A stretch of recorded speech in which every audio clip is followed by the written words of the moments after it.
안녕하세요. 강남인강 사랑하는 많은 분들. 저는 강남인강에서 영어와 입시를 맡고 있는 쌍티 스마트 상승쌤입니다. 자, 올해는 고교학점제가 시작되는 첫 해입니다. 자, 이로 인해서 많은 분들이 걱정이 많으실 거라 생각합니다. 자, 그래서 강남인강이 준비했습니다. 자, 고교 신입생의 궁금증 강남인강이 해결한다 코너입니다. 자, 오늘도 여러분들의 다양한 질문에 대한 명쾌한 답을 해드릴 두 분의 입시대가 모셨습니다. 이만규 선생님, 윤한열 대표님이십니다. 안녕하세요. 반갑습니다. 이만기입니다. 네, 안녕하세요. 반갑습니다. 윤한울입니다.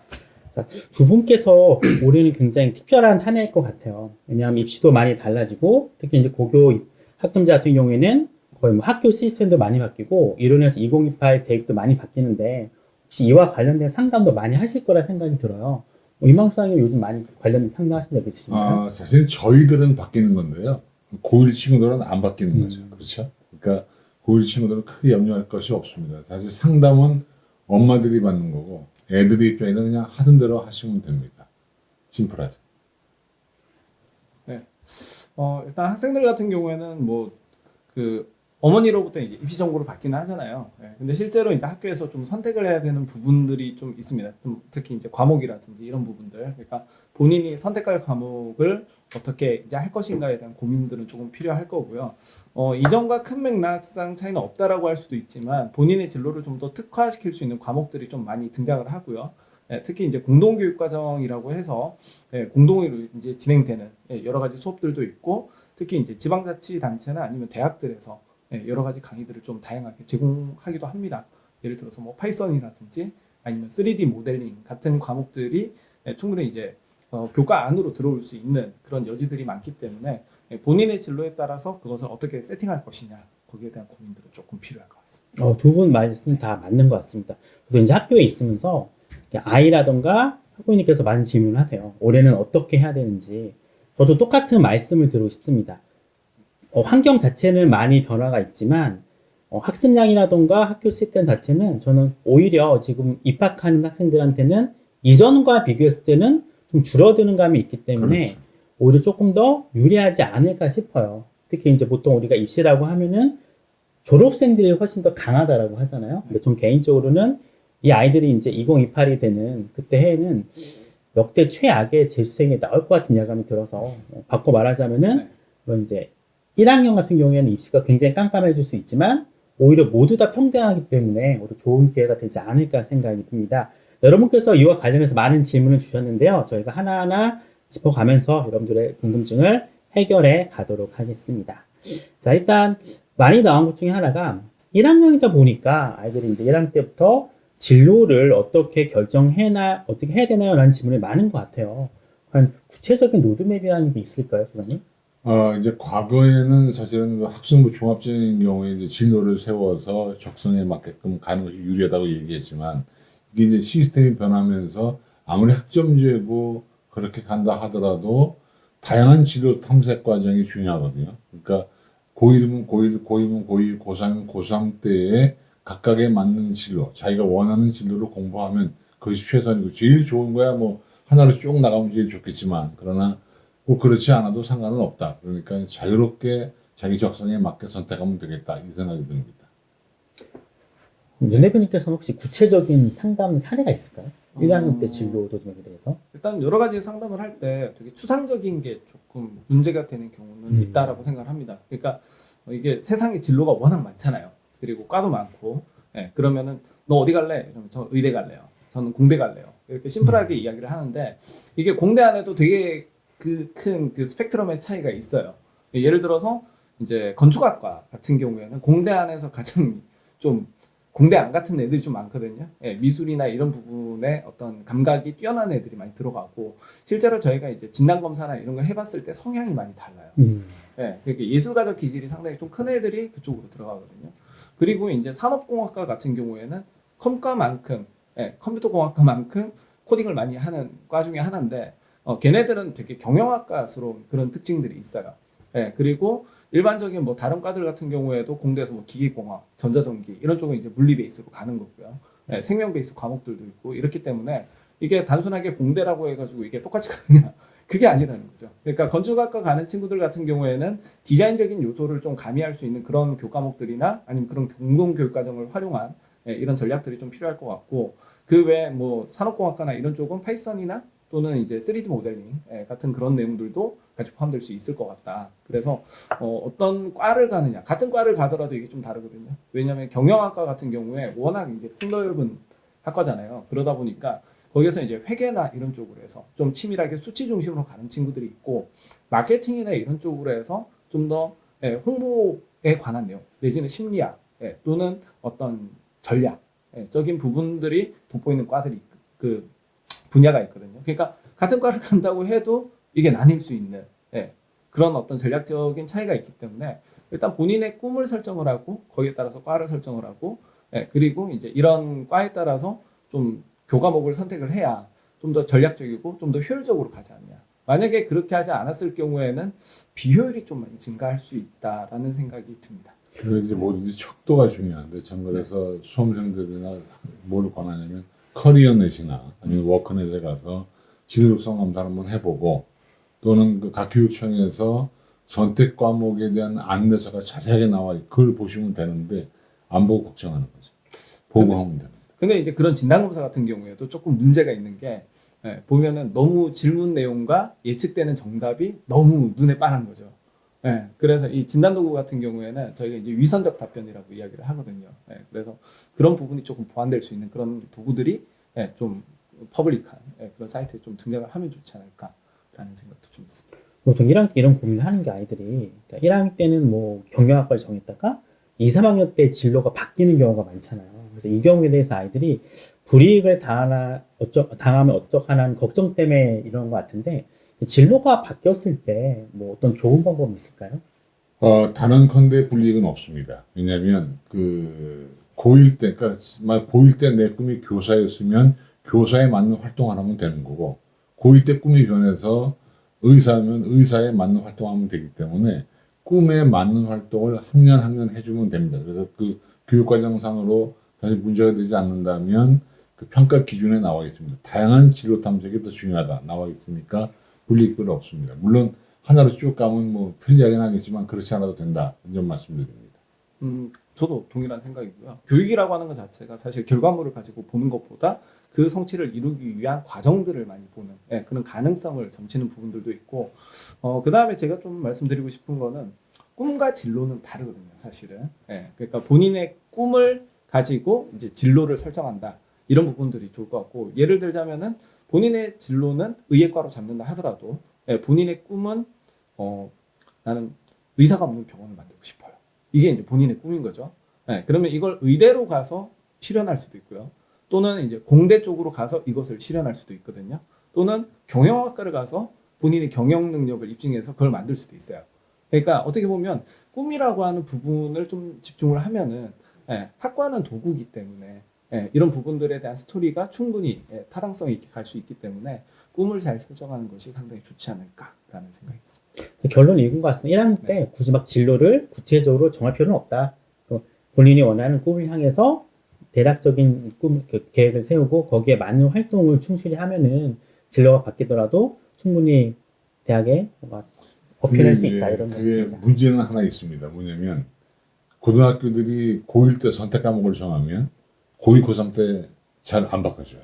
그렇죠. 그게 문제긴 해요. 그러나 그것 또한 뭐 다 궁하면 통한다고 다 길이 있습니다. 왜냐하면 그렇게 바뀐다 하더라도 대학교에서 충분히 인식을 하고 있기 때문에 걱정하지 않으셔도 됩니다. 사실 뭐 진로가 명확한 학생들이 그렇게 많지는 않거든요. 그리고 지금 현재 이제 또는 한번 진로를 선택했으니까 그대로 가라고 하는 거는 상당히 좀 어떻게 보면 폭력적이다라고 할 수 있는 부분이기 때문에 충분히 본인이 최선을 다해서 뭔가 집중을 해서 하는 과정을 보여준다면 진로가 바뀐다고 해서 그렇게 큰 문제가 되지는 않을 것이다라는 얘기를 해드리고 싶습니다. 진로에 대해서 걱정이 많은 분들은요, 너무 걱정 안 하셔도 될 것 같습니다. 이게 하나하나의 시행착오이기 때문에 시행착오를 많이 하다 보시면 자기 나름대로의 답을 찾지 않을까 생각이 듭니다. 두 번째 질문으로 넘어가도록 하겠습니다. 자, 이제 고등학교에 올라와서 많은 학생들이 수행평가에 대해서 고민이 많은 것 같아요. 중학교에서도 수행평가를 보긴 하지만 아무래도 고등학교 와서는 수행평가 자체가 이제 대입으로 가는 하나의 평가 도구이기 때문에 걱정이 많을 것 같은데요. 이에 대한 어떤 준비 방법이 따로 있을까요? 수행평가도 평가잖아요. 그죠? 그러니까 평가이기 때문에 평가 척도에 맞게 준비하는 것. 아마 그 수행평가인 경우에 각 고등학교에서 자세한 평가 척도를 줄 거예요. 그 평가 척도에 맞춰서 준비해주면 되는 거지. 그렇게 어려운 건 아닙니다. 근데 이제 문제는 이 수행평가 비율이나 지필평가 비율이 대학에 통보가 됩니다. 그래서 아마 여러분들도 고민이 있겠지만 아마 고등학교도 고민이 많을 것 같습니다. 네, 저는 조금 실무적인 얘기를 하자면은 수행평가를 준비하기 위해서 저는 일단 그 한글 타자부터 좀 연습을 했으면 좋겠다라는 생각이 좀 있습니다. 그러니까 얘네들이 지금 그 고등학생들 같은 경우에 이게 그 IT에는 되게 좀 접근도가 높잖아요. 근데 이게 모바일 네이티브들이에요. 그러니까 태어날 때부터 휴대폰을 쥐고 태어난 애들이 있거든요.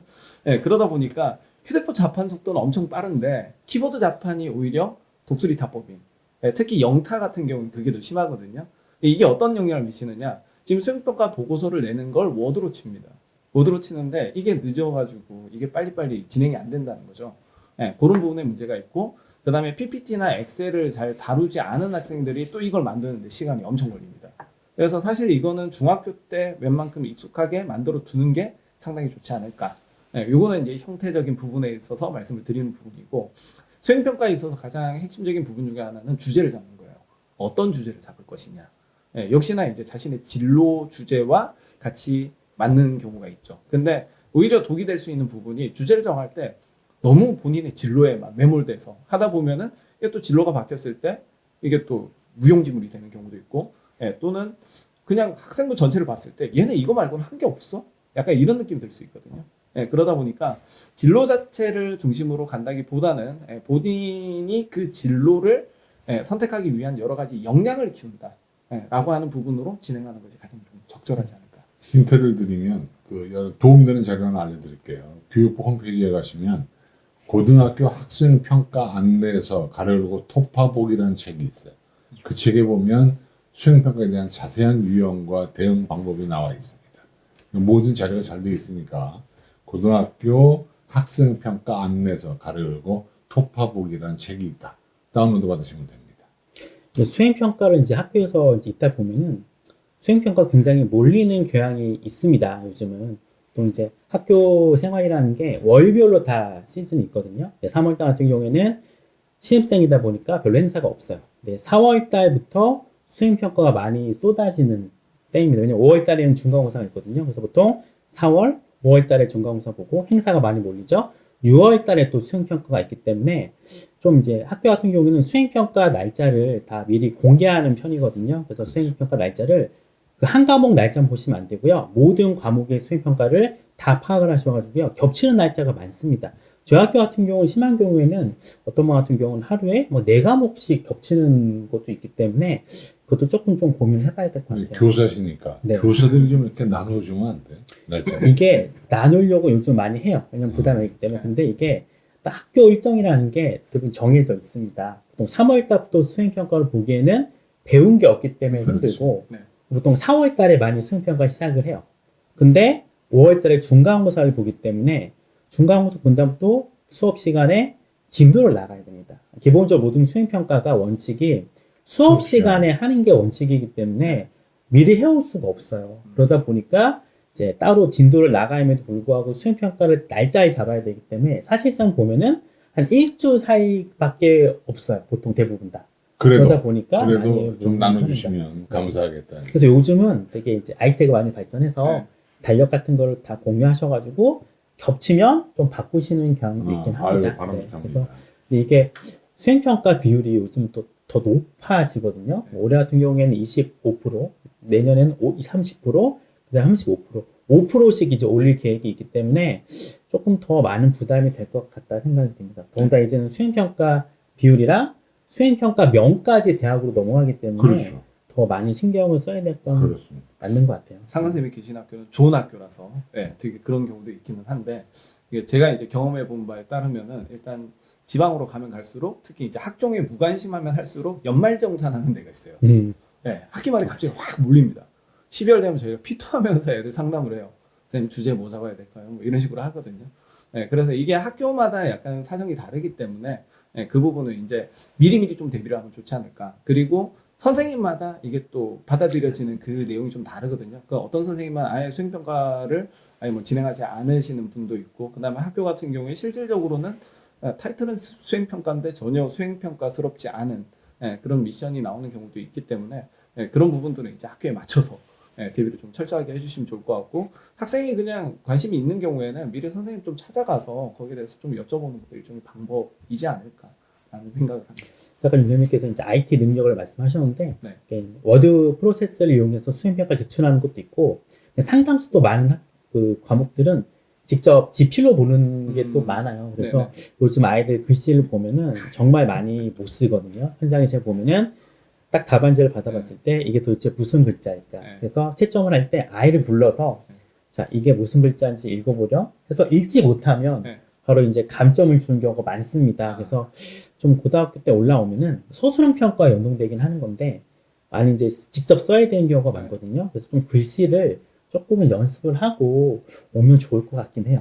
요즘 너무 악필이 많습니다. 학생들. 글씨를 제가 굉장히 못 쓰거든요. 근데 이제 하나 해결책은 못 쓰는 사람은 글자를 크게 쓰면 됩니다. 그러면 알아보기 쉽습니다. 너무 조그맣게 쓰면 본인도 못 알아보니까 글씨를 가급적 크게 쓰는 연습을 하는 것도 좋다. 네. 이 생각이 저도 이제 그 논술 강의를 주로 했다 보니까 논술 강의할 때 이제 첨삭을 해야 되잖아요. 네. 그러면은 저도 이제 답안을 보면서 이 악필이라고 소문나는 애들이 왜 악필이냐. 네. 저는 그걸 좀 봤거든요. 보니까 원고지가 있으면은 원고지의 이 네모 한 칸을 또 4등분으로 나눠서 중간 점을 봐요. 그리고 이 글씨가 얼마나 치우쳐져 있는 걸 보거든요. 그나마 글씨체가 괜찮다, 내지는 좀 보기가 편하다 하는 애들은 사각형 안에 중앙에 글을 쓰거든요. 근데 그렇지 않은 애들은 꼭 보면 구석진데 이런 데 써요. 네, 그래서 요거 0점만 잘 잡아도 상당히 좀 가독성이 올라가지 않을까 싶습니다. 글씨를 좀 잘 쓰고 오셔야 됩니다. 고등학교는 지필로 보는 게 많습니다. 자, 그럼 다음 질문 넘어가도록 하겠습니다. 어떻게 보면 이게国학점제에서 가장 질문이 많이 나온 내용인데, 9등급에서 이제 5등급으로 바뀌잖아요. 그래서 많은 분들이 내신의 위력이 조금 약화될 것이다. 그리고 9등급에서 5등급으로 바뀌면 경쟁이 좀 완화되기 때문에 학생들의 학습 부담이 많이 완화될 것이다 라는 얘기가 대체로 많은 것 같아요. 네, 이 부분이 이제 이건 어떻게 이만기 생각하시는지. 소장님하고 저하고 이제 다른 부분. 네. 어떻게 다를까요? VS를 한번 보도록 하겠습니다. 다르다 보니까 네. 이제 사람들이 헷갈릴 수 있는데 제 생각은 어떠냐면 이렇습니다. 5등급으로 바뀐다 하더라도 등급은 존재한다.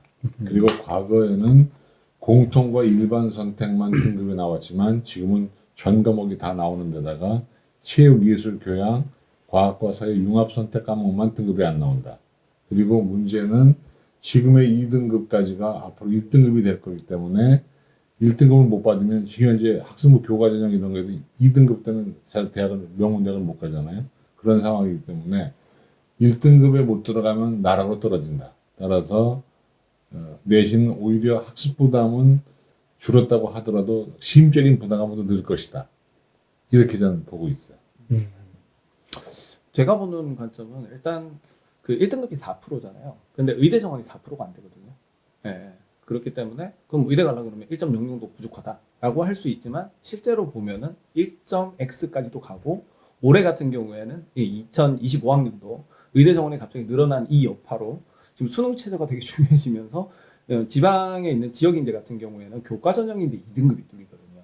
네, 이런 비일비재한 사태를 봤을 때 지금 최상위권 같은 경우에 산술적으로 보면 1.00일 때 어떻게 보면 상위 10%죠. 10%도 사실 명문대 들어가기 되게 부족한 성적일 수 있지만 실제로 봤을 때 1점대 초반 또는 중반까지는 어느 정도 이제 입학이 가능하지 않을까. 그리고 이제 특목이나 자사 같은 경우에 이런 경우에 상당히 좀 비교과에 대한 역량으로 이걸 뒤집어 엎을 수 있는 그런 역량 부분들도 분명히 대학에서는 감안을 할 것이다. 저는 그렇게 일단 생각을 하고요. 그 다음에 제가 이제 내신이 완화된다라고 하는 측면 중에 가장 큰 부분은 상위권으로 올라가면 올라갈수록 1%로 올리는데 드는 노력이 상당히 다릅니다. 그러니까 5등급 하던 애가 3등급 올라가면은 거의 한 20% 이상 100분의 1을 제낀다는 얘기인데, 그 노력보다 저는 오히려 2등급에서 1등급 올라가는 게 그게 더 힘들거든요. 그런 면에서 볼 때 지금 현재 4%만이 1등급을 가져가는 이 구조에서 10%, 즉 2등급까지도 1등급을 가져가는 이런 구조는 상당히 학생들의 입장에서는 1등급이 정말 따기 어렵다라고 하는 심리적 부담에서 2등급이면 그래도 손 뻗으면 한번 해볼 만한데? 라고 하는 분위기가 좀 바뀔 수 있지 않을까라고 생각이 됐고, 이 부분은 이제 또 이제 다른 연계된 부분인데, 교과서의 학습량이 좀 많이 줄었습니다, 지금. 네, 그런 부분들이 있기 때문에 내신에 대한 학습에 대한 부담은 오히려 좀 줄지 않았을까. 그리고 대학들에서도 지금 5등급이기 때문에 이것을 변별을 크게 하기보다는 오히려 내신 자체에 대한 변별력이 좀 떨어지는 이 부분 때문에 비교과에 대한 역량을 좀 더 강화하지 않을까.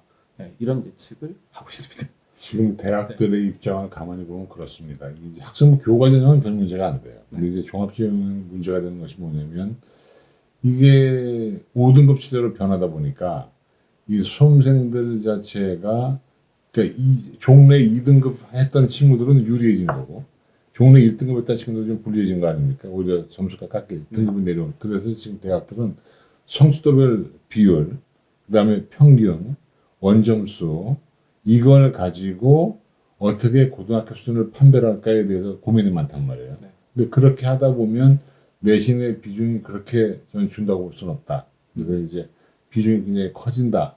이렇게 얘기하고 있는데 윤 대표 생각과 조금 차이가 있습니다. 저는 일단 원천적으로 그 차이를 내는 게 되게 좀 힘들지 않을까라고 생각을 하고, 그다음에 학습량이 줄어드는 만큼 거기에 대해서 이제 문제의 난이도가 어떻게 될 것이냐 이게 중요할 텐데, 정상적인 사고를 하거나 아니면 좀 전략적인 사고를 하는 부분들 같은 경우에는 분명히 문제를 쉽게 낼 거예요. 그리고 특히나 요새 이제 학생들 모집하기 되게 힘들잖아요. 그러다 보니까 이 학교 문제 너무 어렵게 돼. 원점수가 까요. 그러면은 이 고등학교에 지원을 안 할 거라는 얘기죠. 그러면 지금 첫해 이제 원점수 평균을 상당히 높게끔 설정을 해야 이 학교가 살아남을 수 있는 거죠. 네, 그렇게 해서 난이도를 좀 더 쉽게 조정을 하고 원점수 평균을 올리는 그런 형태로 해서 경쟁적으로 이제 내신 부풀리가 좀 들어갈 가능성이 있다. 네, 그런 면에서 본다면은 내신에 대한 어떤 난이도도 좀 쉬워지고, 네, 그런 결과가 나오지 않을까라는 생각을 합니다.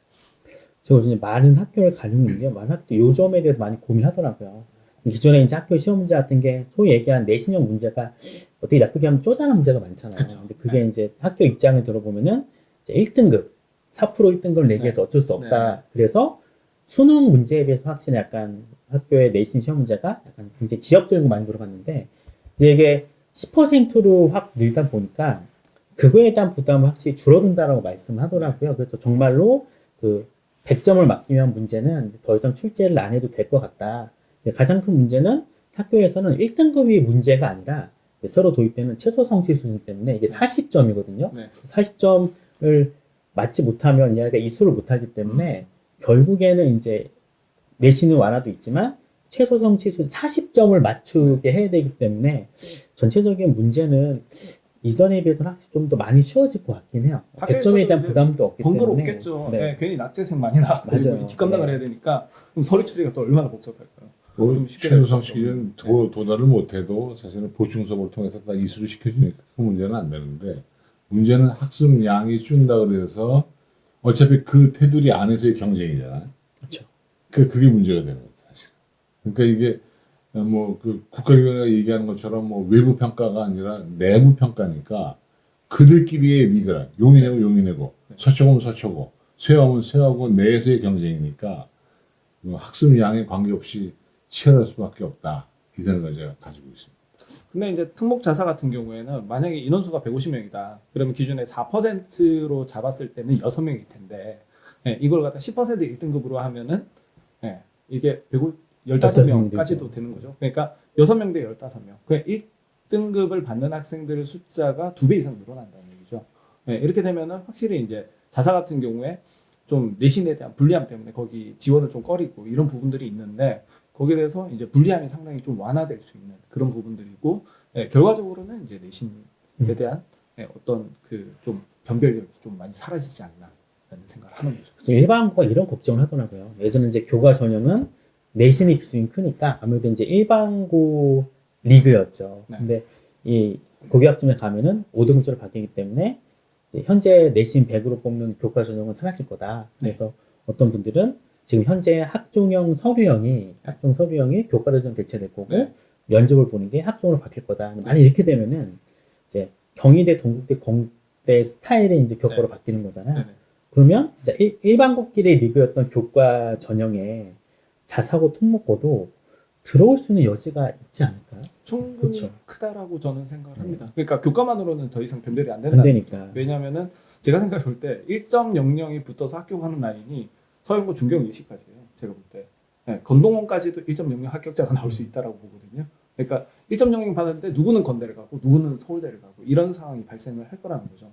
그런 면에서 볼 때는 네, 분명히 이제 여러 가지 변화들이 일어난다. 근데 이제 문제는 특목고 자사고 애들 들어온단 말이에요. 그러면 경쟁이 더 치열해지겠죠. 그죠? 그렇죠.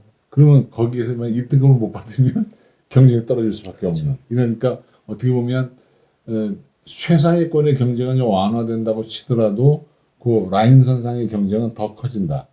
이렇게 보고 있는데 근데 이제 대학들이 그런 것 같습니다. 저희가 이제 저희 업체 자체가 대학과 커뮤니케이션을 많이 하는 회사다 보니까 얘기를 해보면 교과 전형의 정성평가를 가미하는 것이 말처럼 쉬운 것은 아니다. 왜냐하면 사정관들 숫자, 사정관들의 커리어, 경험치 이런 거를 도입하다 보면 쉽지 않다. 이렇게 얘기를 하고 있어요. 결국 돈이 문제네요. 그렇죠. 이제 본래 교육이 학부모님들이 부담하느냐, 국가가 부담하느냐 이게 가장 큰 이슈인 거예요, 사실은. 사교육 이슈도 거기서 나옵니다. 그 사람들이 이제 서울대학교 2028 대입 개편안에 보면 이제 그 교과의 정성평가를 가미하는 형식이잖아요. 근데 사람들은 서울대가 저렇게 하니까 다 따라가겠지라고 생각하지만 서울대는 서울대다.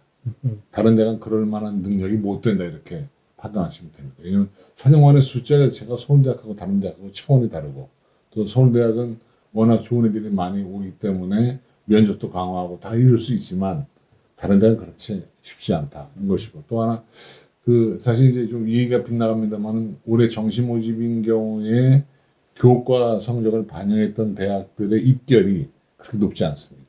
그래서 대학들이 야 이거 이 교과를 괜히 반영한 거 아니야라고 하는 그런 그 고민도 지금 하고 있다는 얘기를 제가 듣고 있기 때문에 어떻게 될지 뭐 두고 봐 지금 뭐. 네, 저도 이제 임상적으로 봤을 때 이제 4점 등급제, 그러니까 9등급에서 이제 4점대 학생이 지원을 하는 걸 봤을 때 오히려 인서울대학 같은 경우 걔가 비교과는 괜찮았거든요. 그래서 인서울대학은 오히려 1차 합격이 잘 되는데 저기 경기도권에서 이제 광탈이 되는 거죠. 그러니까 이게 서류를 볼 수 있는 그 해안을 가지고 있는 학교가 있고 좀 교과의 특성을 좀 많이 반영하는 학교가 있기 때문에 이게 교과만 계속 이제 숫자적으로만 계속 보다가 갑자기 막 서류를 보라 그러면은 이게 하루아침에 키울 수 있는 능력은 또 아니거든요. 그러다 보니까 지금 현재 가장 문제가 될 만한 데가 지방에 있는 의대가 가장 문제가 되지 않을까. 왜냐면은 지방대 같은 경우 물론 이제 학종인 강원도 같은 경우 학종 전형도 상당히 의대도 많은데 오히려 뭐 부산 경남권이라든지 내지는 전라도권 같은 경우에도 사실 학종보다는 교과 비중이 상당히 좀 높거든요. 그래서 이런 경우에 과연 안 하던 걸 해야 되는데 어떻게 될 것이냐 그런 부분도 있고 지금 현행 같은 경우에도 사실 1.00만 가느냐 그건 아니거든요. 현행 기준에서도 경희대 같은 경우에 보면 분포표를 다 내놓잖아요. 의대에 보면 3점대도 합격자가 있어요. 물론 이제 자사 특목 학생들이겠지만 그런 것처럼 지금 뭐 1.00이어야만 뭐 의대를 가느냐 그런 부분은 아닐 수 있다. 그러니까 3등급 같은 경우에 지금 5등급제로 다시 바꿔도 2등급이 넘어가는 등급대거든요. 그래서 충분히 거기에 대한 여유분과 비교과로 갈아엎을 수 있는 그런 가능성이 충분히 있지 않을까라는 생각을 합니다. 그럼 이 연관되는 지점인데요. 이제 많은 학생들이 이제 5등급제로 바뀌면 교과 부담이 줄잖아요. 줄고 비교과도 많이 해야 되는 거고. 그러면 이제 대학들은 비교과만 또 이제 이렇게 상향 평준화 되다 보니까 변별이 힘들잖아요. 네. 그럼 남아있는 교육도 수능인데 수능도 이제 통합수능으로 바뀌니까 또 쉬워진다는 소리가 많아요. 그러면은 이게 최저를 확 높이지 않을까요, 대학들이? 저는 불가능하다고 봅니다. 네. 일단 수능이 그렇게 쉬워지지 않을 겁니다. 근데 학생량이 확 줄잖아요. 아무래도. 범위가 줄어든다고 해서 수능이 쉬워지진 않아요. 범위가 줄어들면은 그 안에서 한정된 내용을 가지고 심화 문제를 해서 변별을 기해야 되기 때문에 오히려 문제는 더 까다로워질 가능성이 높습니다. 네. 국가교육 면에서는 점차 이 수능을 약간 절대평가화하고 약간 이제 조력고사 식으로 하려는 움직임이 있잖아요. 이거랑 마치 결부시켜서 수능은 조금 쉽게 내는 분위기가 있는 것 같긴 해요. 물론 나와봐야지 알겠지만. 그건 아마 네, 저렇죠. 소장님 제일 잘 아실 것 같아서. 국가교육위원회가 2026서부터 2035까지 이제 그 중장기 교육 계획을 이제 발표하게 돼 있었는데 연기했죠. 그래서 그렇죠. 2027, 그다음에 2036 이렇게 연기를 했는데 거기에 이제 그런 내용이 나와 있어요. 절대평가 지향 나와 있지만 그러나 쉽지 않을 것 같습니다. 왜냐하면 지금 국가교육위원회가 지금 뭐 거의 유명무실화 돼 있고 또 그런 데다가 현재 그 수능의 기조를 윤 대표 얘기처럼 바꾸기가 쉽지가 않을 거예요. 그 다음에 교육과정상 학습량이 준다 하더라도 난도랑은 전혀 관계가 없고 그래서 제가 볼 때는 아마 이 정도 난도를 유지하지 않을까. 더 쉬워지는 것은 당분간은 어렵지 않겠나. 왜냐하면 국가교육위원회가 적대평가를 추구한다는 그런 얘기에 대한 서술형 평가가 담보가 되어 있거든요. 근데 그게 서술형 평가가 과연 쉬울까? 이런 의문의 여지를 가지고 있어요. 네, 그러니까 예전에 뭐 저희 수능 칠 때도 보면은 이과 애들은 책 하나를 더 공부를 해서 시험을 치고 문과 애들은 책 2권 가지고 시험을 치고 이런 식으로 했는데 오히려 문과가 더 까다롭거든요. 왜냐면 공통수학 수업만 딱 해가지고 하니까 범위가 넓어진 애들은 그래도 나은데 공통수학만 가지고 이 범위를 딱 짜버리니까 오히려 난이도가 올라갈 수 있는 그런 부분들이 있거든요. 그래서 그런 부분들이 오히려 더 까다로워질 수 있습니다. 어떤 식으로 이렇게 물어보다가 학종이 유리할까요? 정시가 유리할까요? 뭐 학생마다 다르지 않을까요? 학종이 유리할까, 정시가 유리할까? 그건 뭐 사람마다 다른 거. 수능이 강한 친구는 정시가 유리할 거고 학생부 비교과를 착실히 잘 정리했던 친구들은 학종이 유리할 거니까 그야 뭐 사람마다 다른 거니까 뭐라고 답변할 수 없네. 저는 그렇게 생각을 합니다. 뭐냐면 논술을 잘하기 때문에 논술 전형을 칠까라는 생각을 하거든요. 논술 치는 학생들은 교과 종합이 안 되기 때문에 논술로 넘어가는 학생들이 거의 대다수입니다. 그러니까 논술을 잘한다 하더라도 교과 종합이 되면은 그걸로 넣지 이 60대 1이 넘어가는 이 논술 전형으로 넣지 않거든요.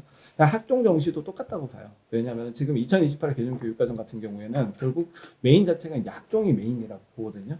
그랬을 때 학종에서 패스가 되면 수시에서 붙어서 이미 12월 달에 이미 합격증을 휘날리면서 돌아갈 거고 그게 안 되는 학생들이 이제 정시까지 갈 거거든요. 그런 면에서 본다면은 학종하고 정시 중에 어떤 게 유리하냐? 당연히 학종이 유리하다라고 봅니다. 그리고 이제 정시가 유리한 학생들은 패자부활전이 있다는 거죠. 또 한 번의 기회를 엿볼 수가 있는 겁니다. 그러니까 만약에 뭐 교과, 비교과 거기에다 수능까지 잘 나온다. 그러면 학종, 교과를 더불어서 이제 정시까지도 바라볼 수 있는 친구가 되는 거고 만약에 수능이 안 나온다. 그럼 수시 떨어지면 이제 그렇죠. 절망적인 상황이 되는 그런 상황이 되는 그런 차이가 있는 거지. 일단은 학종은 다 기본적으로 가면서 정시 경쟁력이 있는 친구와 없는 친구의 전략이 달라집니다. 그런 부분이 있죠. 공부를 엄청 많이 해야겠네요, 아이들이요. 내신 공부도 많이 해야 되고, 수능 공부도 많이 해야 되고. 그러니까 아까도 이제 수능 최저 얘기 나왔었는데 특히 의대 같은 경우 이것보다 더 올리기는 힘들어요. 왜냐? 지금 나와 있는 등급조차도 지금 채우기가 되게 힘든 상황이거든요. 재수생들이 조금 늘어나고 상위권들이 늘어나니까 지방에 있는 학생들이 지역 인재에서 수능 최저를 못 맞춰서 2등급까지 떨어지는 상황이거든요. 그럼 여기서 만약 수능 최저를 더 올린다. 그럼 미다이 나는군요. 이거는 재수생판이 된다는 거죠. 어떻게 보면. 그렇기 때문에 이렇게 해서 수능 최저를 올리기는 그렇게 쉽지도 않을 거고 그다음에 아까 말씀드렸듯이 난이도가 그렇게 쉬워질 것만은 아니기 때문에 제가 볼 때는 지금 현재 최저는 아마 고정된 선에서 더 이상 올리기는 되게 힘들지 않을까 싶습니다. 수십 년 전부터 우리 고등학생들은 고난의 트라이앵글 속에 살았습니다. 내신과 수능과 대학교 교사. 그건 변함이 없습니다. 네, 제가 내신을 말아먹고 삼수를 해요. 네. 그래서 이제 학생들이 이 공부법에 대해서 정말로 많은 질문을 해 주셨어요. 그래서 일단은 가장 눈에 띄는 질문이 하루에 도대체 몇 시간을 공부해야지 성적이 오르느냐라는 질문이 좀 있었습니다. 자, 각자 두 분이 생각하는 이 정도는 공부해야 된다. 고등학교 1학년에는 정해진 시간이 있을까요? 배가 부르려면 몇 숟갈을 먹어야 될까요? 이런 질문과 똑같다고 생각해요. 왜냐하면 공부하는 시간은 다다익선이라고 저는 생각하기 때문에 그래서 고등학교 올라오면 저는 어떻게 생각하냐면 숨 쉬는 시간 빼놓고는 공부해야 된다라고 생각하는 사람이에요. 그러니까 놀지 말라는 얘기하고 똑같은 얘기입니다. 적어도 하지만 뭐 잠자는 시간은 그래도 한 6, 7시간 확보해 줘야 되니까 12시부터 6시까지는 좀 자고 나머지 시간은 놀지 말고 공부해라 라는 생각을 가지고 있고 한 가지 더 덧붙이면 월화수목금토일이 아니고 월화수목금금금으로 살아라 이렇게 저는 얘기하고 싶습니다. 현실적으로. 힘드네요. 네, 상당히 하드코어로 가신 것 같습니다. 네, 저는 학창 생활도 사실 물론 하드코어기는 했는데 다른 면에서 좀 하드코어였고요. 저는 좀 고등학교 다니면서 좀 딴짓도 많이 했어요. 그러니까 그 방송부장도 하면서 방송부 하면 또 잡다한 일들이 많거든요. 학교 일도 많고 그 다음에 다른 여학교하고 이제 뭐도 해야 되고 뭐 이런 것들이 있습니다. 그래서 그런 것도 하고 다니고 뭐 고3 때도 이제 막 학생 명예기자 뭐 이런 것도 하고 다니고 이래서 딴짓을 좀 많이 했죠 저는. 네, 근데 지금 학습에 있어서 제가 그나마 그 와중에도 수능을 올릴 수 있었던 이유는 사실은 공부 계획과 플래닝이 있었던 것 같습니다. 스케줄링. 네, 그러니까 뭐냐면은 노는 시간하고 공부하는 시간을 확실하게 분리하는 거죠.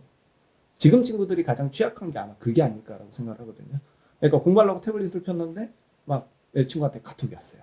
그럼 거기에 또 답을 해주는 거죠. 네, 이런 식으로 지금 노는 시간과 공부하는 시간이 분리가 되지 않기 때문에 집중력이 떨어지고 그러다 보니까 양은 많이 쏟아붓는데 그에 비해서 집중력 있게 성적이 올라가진 않는다. 이게 좀 문제인 것 같거든요. 그래서 저는 뭐 물론 월화수목금금금 해가지고 하면 좋기는 한데 이게 또 학생마다 체력이 또 달라요. 특히 이제 남학생들은 그걸 갖다 좀 버텨내는 그런 힘들이 좀 있는 경우가 많은데 근데 여학생들 같은 경우에는 이제 고3쯤 되면 체력이 고갈되는 경우가 좀 있습니다.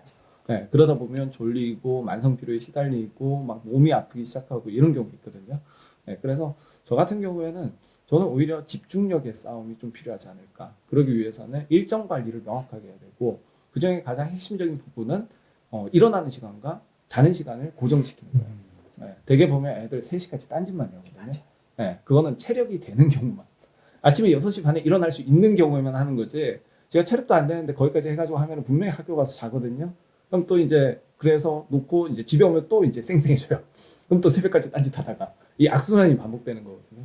네, 그래서 저는 노는 시간과 공부하는 시간을 확실하게 구분짓는.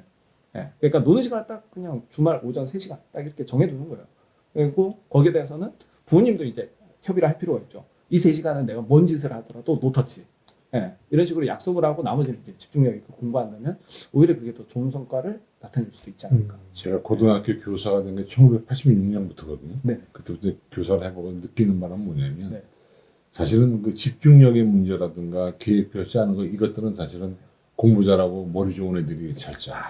그러니까 결과적으로 이게 공부라고 하는 것 자체가 타고난다고 저는 생각해요. 그러니까 아무리 열심히 해도 못하는 애가 있고 적당히 하는데 잘하는 애가 있습니다. 근데 그것이 보편화되지 않으니까 그렇다고 보면 우리는 머리가 안 좋다고 가정하고 노력으로 커버해야 돼요. 노력으로 커버한다는 얘기는 결과적으로 건강에 수반된 공부 시간의 확보 이거는 방법이 없다라고 저는 생각하고 있기 때문에 다소 좀 전근대적이고 주입식적인지는 모르겠지만 어쨌든 그게 살 길이었다고 저는 생각하고 있어서 이 방송을 보고 있는 고등학생들이나 우리 어머님들은 그 점을 좀 유념했으면 좋겠다. 우리 아이가 머리가 좋고 체력이 좋고 집중력이 좋으면 안 시켜도 걔는 잘합니다. 그런데 그렇지 않은 아이가 대부분이기 때문에 닦아주고 기름쳐야 한다 저는 이렇게 생각하고 있어요. 근데 저도 이제 상담할 때 보면은 해법이 똑같지 않아요.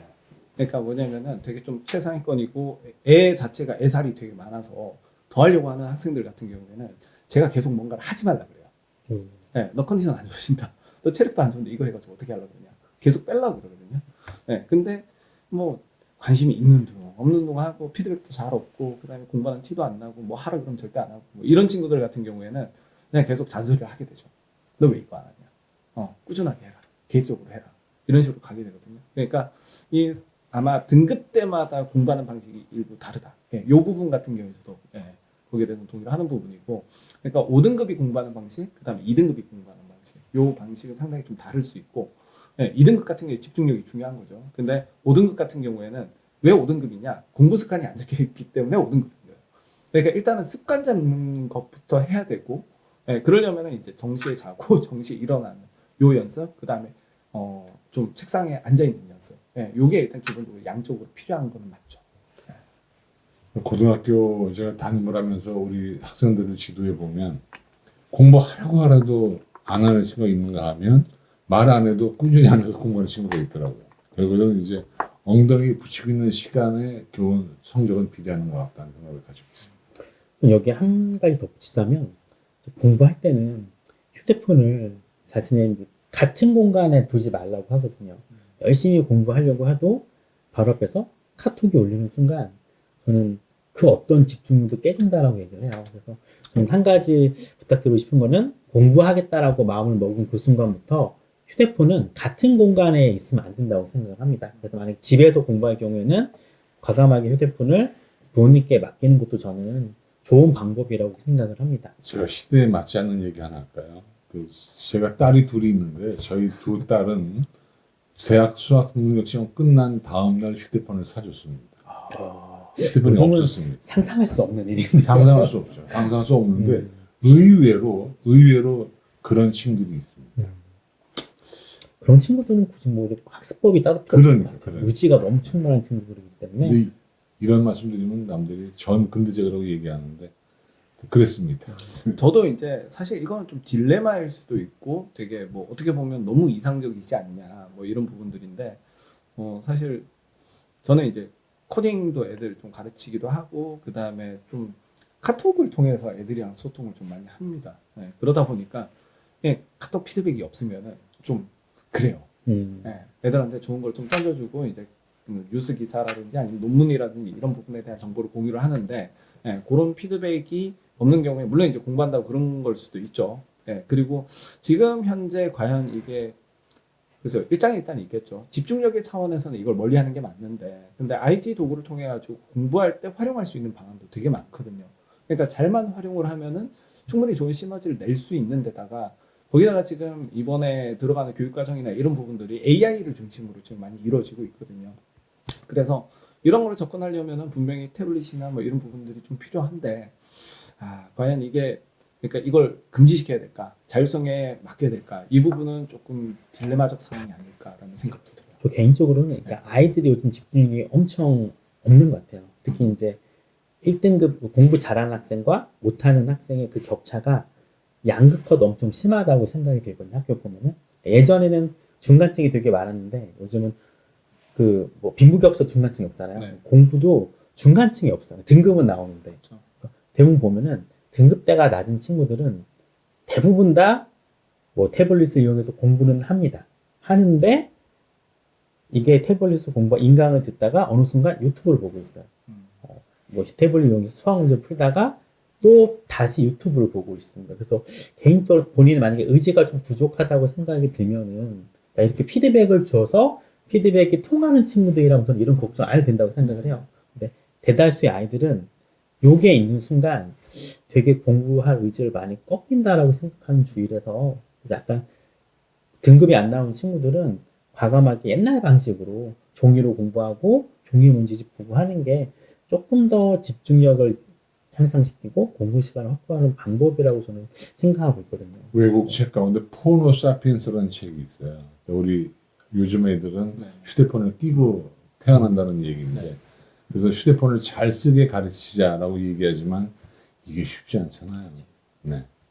그러니까 그것도 이제 사실 활용도의 차이는 있는 것 같아요. 전공의 차이. 그러니까 뭐냐면 IT 개발이나 이런 쪽으로 가려고 하는데 고등학교 졸업할 때까지 막 휴대폰이 손에 없다. 이거는 좀 문제가 될 것 같아요.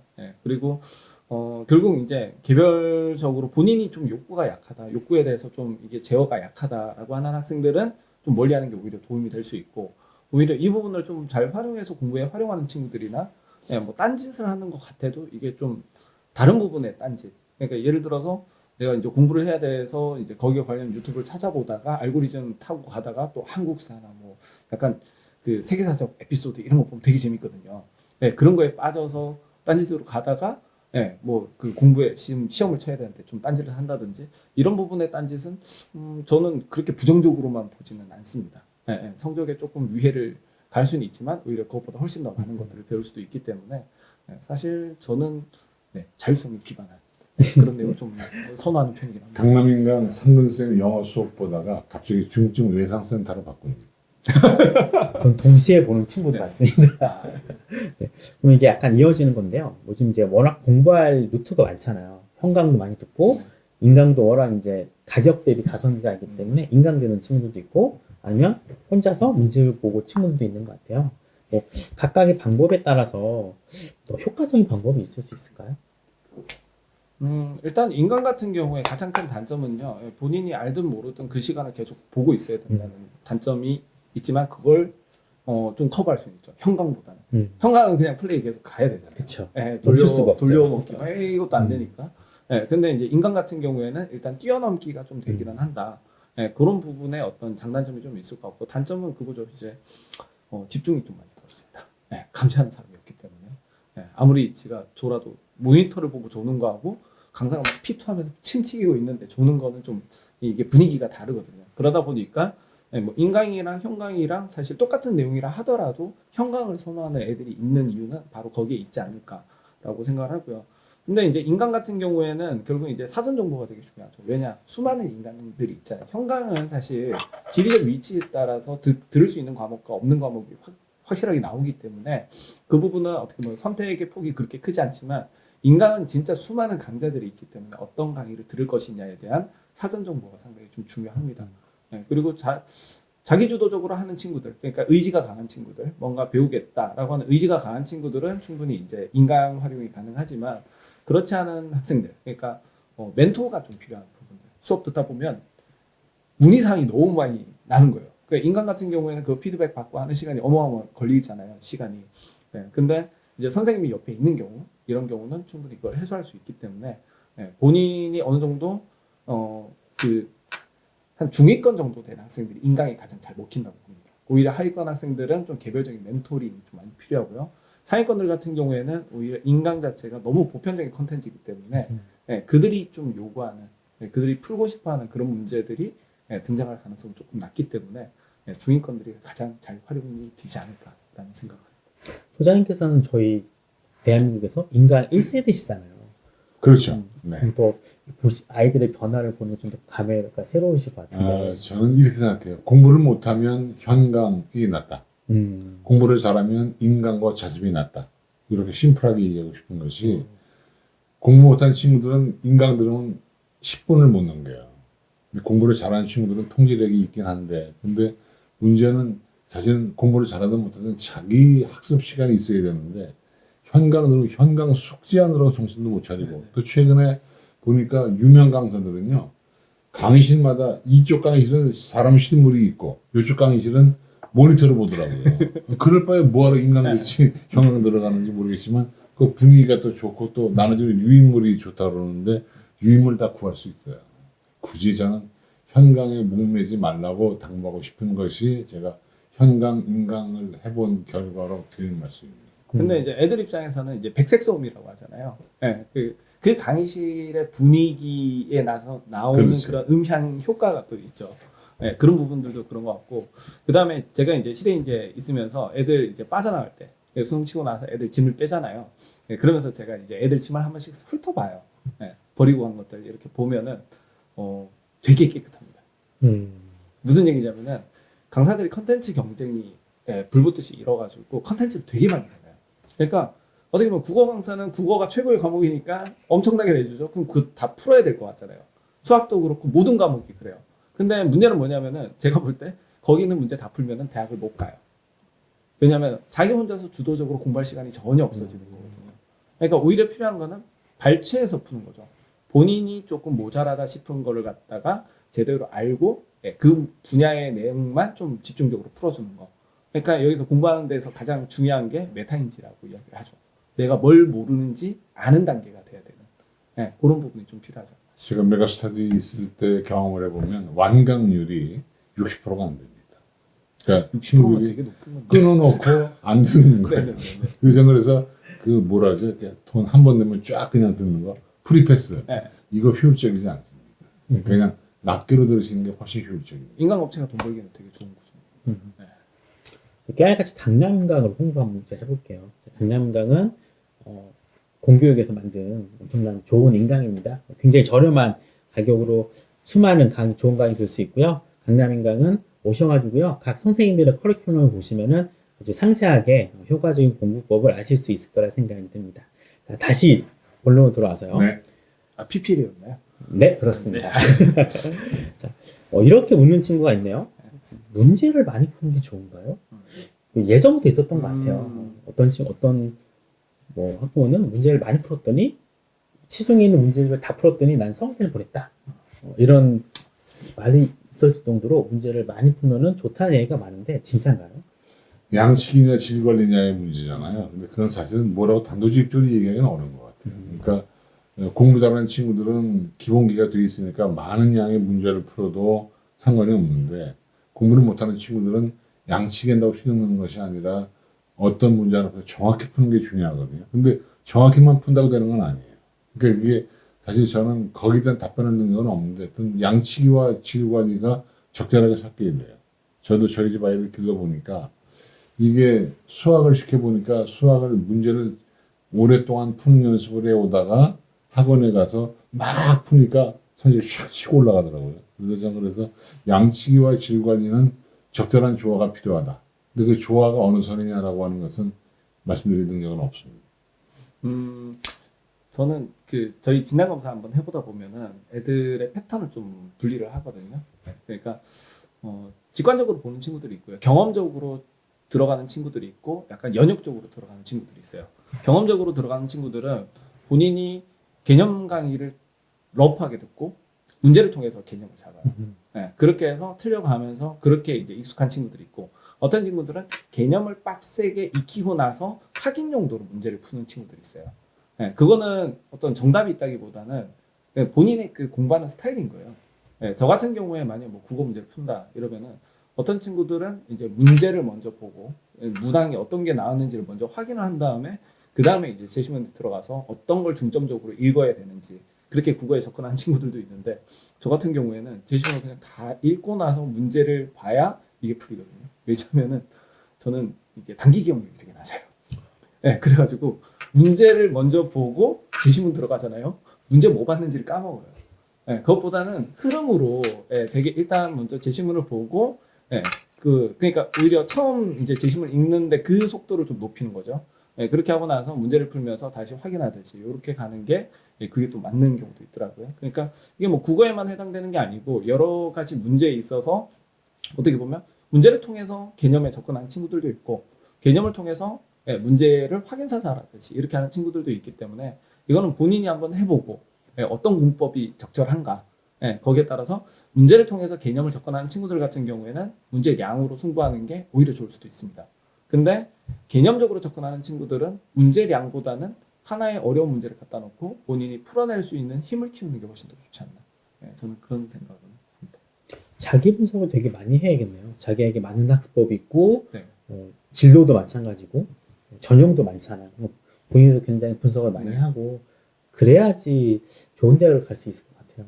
그러니까 윤 대표 얘기처럼 그렇게 푸는 방법도 있고 저 같은 경우는 정반대예요. 근데 저는 문제를 먼저 보고 지문을 보라고 가르치는 그런 스타일이에요. 왜냐하면 내용이 일치불일치 문제를 먼저 보면 그것이 이제 거의 그 핵심어들을 모아놨기 때문에 위 지문의 내용이 그 안에 녹아 있습니다. 그럼 빨리 파악을 하고 그 다음에 지문을 보면 훨씬 빨리 읽는데 그건 사람마다 개인차가 있다. 국어 선생님들마다 가르치는 방법이 다 달라서 뭐 제가 꼭 만다고 할 수 없지만 어쨌든 저는 그렇게 가르쳤기 때문에 어쨌든 지금 상원 선생님이 얘기한 것처럼 공부의 방법은 양측이든 질관이든 본인의 스타일을 순수하는 게 중요한 것 같아요.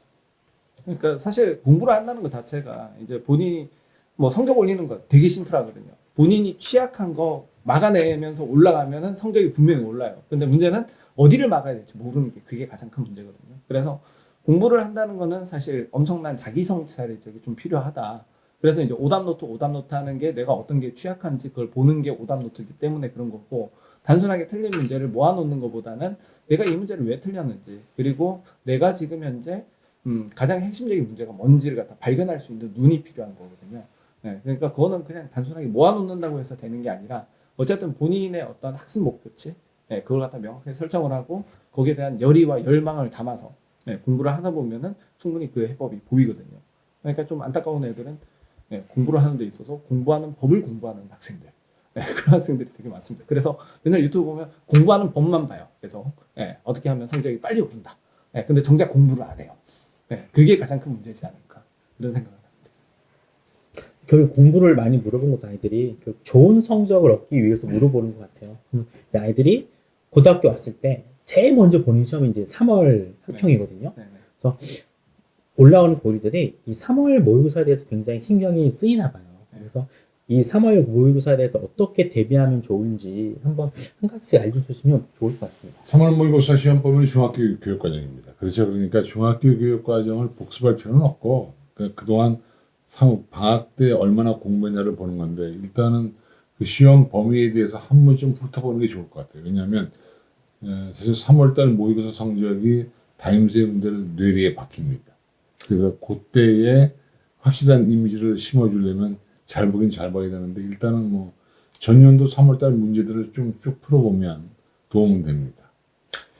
저는 드리고 싶은 말씀이 공부하지 마세요. 너무 네. 극단적이신데요. 아니 모의고사를 왜 공부를 해요? 평소 실력으로 쳐야지. 그러니까 내신 같은 경우에는 범위가 있고 양치기가 필요하고 이런 부분이긴 한데 수능은 그야말로 모의고사잖아요. 네, 모의고사의 의미는 내가 실전 수능에서 어떤 문제를 발생시킬지 그 문제를 갖다 미리 노출시키는 거라고 봅니다. 그러니까 오히려 한정된 범위라 하더라도 수능 모의고사만큼은 그렇게 접근하지 않는 게 나중에 본 수능을 위해서 훨씬 더 좋다는 거죠. 그래서 모의고사는 항상 그 평소 실력으로 보는 거죠. 평소 실력으로 보는 거고 특히 이제 수능 모의고사 같은 경우에 이제 애들이 많이 틀리는 게 도형에서 많이 틀려요. 사실은 네, 그런 부분이기 때문에 일단 틀리고 나면 본인이 뭐가 모자란지 뭐가 문제인지가 좀 보여요. 그래서 집중적으로 공부를 하기보다는 수능 모의고사는 그냥 평소 실력대로 치셔라. 네, 어차피 뭐 내신에 들어가는 부분도 아니기 때문에 네, 그 부분을 한번 말씀드리고 싶습니다. 저는 이렇게 비교하고 싶어요. 윤 대표 생각과 좀 다르긴 한데 우리가 월드컵 나갈 때 평가전 치르잖아요. 평가전이 저는 모의고사라고 보고 있습니다. 그래서 유럽파들은 그냥 들어와서 경기를 치르지만 국내파들은 모여서 훈련하고 평가전을 치르고 그다음에 본선에 나가기 때문에 우리가 유럽파가 아니잖아요. 그러니까 우리 국내파기 때문에 평가전 연습을 좀 하고 가는 게 낫다라는 생각을 가지고 있습니다. 평가전은 5대0이 나와도 괜찮습니다. 네, 우리의 문제점이 노출이 된다면 네, 저는 그렇게 접근합니다. 저는 이제 네. 공부보다는 3월달 모의고사는 아직 이제 고등학교 와서 가장 큰 이제 시련이 3월 모의고사인 것 같아요. 왜냐하면은 여기서 좋은 등급 받는 건 좋긴 하지만 이전까지 아이들이 봤던 시험은 45분이었거든요. 그렇죠. 중간고사 때, 기말고사 때. 근데 여기는 100분. 수업이 50분인데 이 80분. 50분을 넘어서 실제 수능 시간과 똑같이 적용되기 때문에 이 긴 시간을 적응을 되게 힘들어 보이더라고요. 그래서 많은 아이들 보면은 시험을 하다 보면은 한 50분 지나면 자는 아이들이 많이 발생해요. 네네. 그래서 저는 일단 공부하는 것도 뭐 해도 안 해도 되는데 날 한번 잡아놓고 작년 모의고사 문제로 그 시간대로 한번 풀어보는 연습을 한번 해보는 게 어떨까라는 생각이 좀 들긴 저는 합니다. 거기에 네. 동의합니다. 이렇게 자주 보는 시험이 아니기 때문에 네. 약간 시간만 적응만 해도 저는 반은 성공이라고 생각을 합니다. 그래서 저도 이제 수능 관련해서 드는 생각은 수능이 과연 이제 학력 수준을 평가하는 걸까? 저게 좀 더 많은 게 가미가 된다라고 생각해요. 체력전이 같이 가미가 돼요. 네, 그러니까 8시 반부터 첫 문제를 풀어야 되거든요. 네, 그러면은 적어도 이제 뇌가 깨 있으려면은 6시 반에는 일어나서 2시간 정도 뇌를 깨워놔야 이게 가능해요. 그렇기 때문에 일어나는 시간이 6시 반 이전으로 분명히 고정이 돼야 되는 부분들이 있고 그러려면은 당연히 적절한 취침 시간이 필요하기 때문에 취침 시간이 이제 고정이 되는 거죠. 네, 그리고 장기간의 어떤 시간 동안에 집중력을 계속 유지를 해야 되고 특히 가장 취약한 시간대가 점심시간 직후 영어 듣기 들을 때 그때가 가장 취약하거든요. 엄청 졸리죠. 네. 그래서 저 같은 경우에 저희 때는 이제 그 직후가 사실은 사회과학 탐구였어요. 정말 저희 때는 그랬어요. 120분, 맞아요. 2시간 동안 시험을 쳤고요. 영어를 마지막에 네, 봤죠. 문제가 80분이었어요. 80문항이었어요. 그러니까 문제 계속 풀다 보면은 이게 졸릴 수밖에 없는 거예요. 이게 너무 패턴이 단조로우니까. 네, 그래서 제가 제일 먼저 신경을 썼던 게 점심시간에 뭐 먹느냐가 가장 신경이 쓰였고요. 네, 그래서 저는 일단 점심시간 때 MSG 들어가면 절대 먹지 않았어요. 그리고 오히려 좀 배가 고픈 상태에서 저는 치는 게 훨씬 더 집중력이 괜찮았기 때문에 오히려 저는 배불리 수능 시험날 또는 모의고사 때 먹어본 적이 별로 없었거든요. 근데 이게 또 저만 그런 거고요. 다른 친구들은 배가 고프면 집중력이 떨어지는 친구가 있어요. 네, 그래서 그거는 본인들이 이제 수능 모의고사 치면서 그걸 테스트를 해야 되는 거예요. 네, 먹는 거, 자는 거, 입는 거. 네, 그리고 수능 시험장은 되게는 춥잖아요. 뭐 올해 같은 경우에 좀 예외적으로 좀 그렇게 춥지는 않았지만 되게 보면은 수능 때는 한파가 들이닥치기 때문에 추운 환경에서 뭔가를 좀 집중력을 발휘하는 그런 부분들에 대한 연습도 좀 필요하지 않나 그런 생각은 있습니다. 공부법 얘기 나왔으니까 공부법 전문가들이 들으면 기분 나쁘겠지만 대부분의 공부법 전문가들은 다 서울대학 나오신 분들이에요. 근데 공부법에 전문가가 있는데 다 다른 네. 본인들은 공부를 잘했기 때문에 네. 공부하는 길을 아니까 그렇게 지도를 하는데 공부를 못하는 친구들은 그 지도 받기도 쉽지 않은 거예요. 그래서 저는 공부에 너무 이렇게 치우치지 말라 부탁을 드리고 싶다 이 얘기입니다. 참, 이 공부를 연장시켜 볼게요. 아이들이 이제 고등학교 오면 내신도 공부하고 하는데, 이제 입시가 바뀌다 보니까 1학년 때부터 수능 공부를 해야 된다는 소리가 되게 많아요. 1학년 때 해야 되는 수능 공부는 도대체 뭘까요? 그게 아마 통합사회 통합과학 때문에 아마 그런 얘기가 나왔을 것 같은데, 뭐 1학년 때부터 수능 준비를 어차피 내신 준비가 수능 준비인 것처럼 돼 있잖아요, 그죠? 물론 이제 일부 고등학교가 문제를 좀 이상하게 내서 좀 그렇지만, 그래도 대부분의 고등학교는 아마도 내신 문제를 수능 문제화 시키지 않을까라고 생각하고 있기 때문에, 뭐 그렇게 부담 가질 필요 없다고 저는 생각하고 있습니다. 저는 이상적이고 정책적으로 볼 때는 충분히 뭐 고등학교 교과 과정 안에서 충분히 뭐 수능 내신을 다 대비할 수 있다라고 하는 게 정책적이다라고 생각을 하는데, 현실적으로 제가 본 사례들이나 아니면 실제 이제 특정 자사나 일반고에서는 그렇지 않은 상태가 너무 많기 때문에 저는 지금 뭐 선행학습은 금지다 뭐 이렇게 얘기는 하는데, 진짜 본인이 원하는 성적을 내기 위해서는 이게 중학교 때 어느 정도 마무리가 돼야지 거의 완벽에 가까운 점수는 낼 수 있다라고 생각을 합니다. 무슨 얘기냐면은 내신하고 수능하고 공부하는 패턴이 너무 다릅니다. 특히 내신 같은 경우에는 수능은 선생님들이 정교하게 만들잖아요. 그러니까 난이도에 따라서 수능 배분 시간을 되게 좀 그렇게 짜거든요. 그러니까 뭐 어려운 문제, 쉬운 문제 섞어서 이게 토탈 몇십 분 만에 풀어야 된다. 이런 부분들을 감안을 하고 하는데, 학교 시험은 그렇지가 않아요. 그러니까 문제 난이도로 치면 이걸 100분을 줘야 되는데 실제 시험 시간은 50분밖에 되지 않거든요. 그러면은 이 간극을 어떻게 메꾸느냐, 미리 풀어보고 푸는 방식을 외우던가 이렇게 해야 되는 거죠. 그러니까 난이도 높은 문제들이 있을 때 이걸 본인의 실력대로 또는 본인이 이해될 때까지, 본인이 스스로 풀어낼 때까지 하기에는 시간이 너무 촉박해요. 그러면은 시험 범위를 다 못 보고 들어가고 오히려 내신에 치명적인 5점을 남기게 되거든요. 그렇기 때문에 내신 공부할 때는 외워줘야 돼요, 그런 문제들은. 그래서 빨리빨리 진도를 빼줘야 시험 시간까지 그 내용들을 다 볼 수가 있거든요. 그러면 이걸 이해를 하면서 같이 가려고 하면은 이미 고등학교 입학 전에 그 내용에 대한 기본 베이스가 있어야 되는 상황이 되는 거예요. 그러니까 저도 이게 참 되게 안타깝기는 한데, 현실적인 부분에서는 그런 문제점들이 좀 있지 않나. 그래서 뭐 의대나 이런 데처럼 되게 극강의 내신과 극강의 비교과와 극강의 수능 최저를 달성해야 되는 그런 경우에는 중학교 때 학습 내용에서 이미 어느 정도는 판가름이 된다고 봐요. 근데 물론 이제 예외적인 케이스가 있죠. 사실은 저도 이제 전교 500명 중에 243등 하다가 나중에 수능 같은 경우에는 그래도 꽤 성적을 나왔기 때문에 제가 연대를 갔겠죠. 그런 부분인 것처럼 예외적인 케이스는 있어요. 근데 저도 그걸 경험을 해봤기 때문에 이게 얼마나 어려운지 아는 거예요. 그렇게 거슬러 올라가기가 너무 힘들고 상당히 그게 확률적으로 지금은 오히려 저희 때는 오히려 저는 내신 버리고 수능만 팠거든요.